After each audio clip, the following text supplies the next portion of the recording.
Tere, mina olen Martti, töötan Telias küberturbeteenuste juhina ja puutun küberturbeteemadega igapäevaselt kokku. Seetõttu annaks mõned vaated ka digiprügi osas, kuidas see küberturbe vaates võiks olla oluline. Küberturvalisuse vaates digiprügi koristamine on oluline seetõttu, et kõik andmed, mis inimese kohta olemas on, kui satuvad valedesse kätesse, on kasutatavad selle inimese vastu. See, kuidas need üleliigsed andmed võiksid sattuda võõrastesse kätesse, on tegelikult väga palju erinevaid meetodeid või erinevaid võimalusi. Sa võid oma mälupulga ära kaotada, kus on liiga palju infot peal, mis ei peaks olema. Sa võid oma telefoni ära kaotada, võidakse ära varastada mingisugune ese, kus on info peal, aga võib ka olla paroolileke kuskilt pilvekeskkonnast ja saadakse lihtsalt ligi sinu mingisugusele pilvekontole. Selleks, et enda digiprügi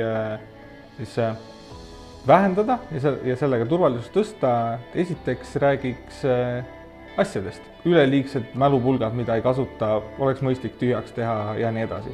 Lihtsalt nodi oleks vähem.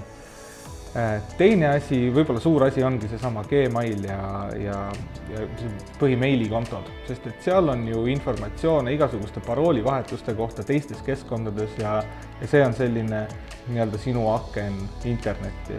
Ja kolmandaks kaasaskantavad device'id. Näiteks kas või nutitelefon,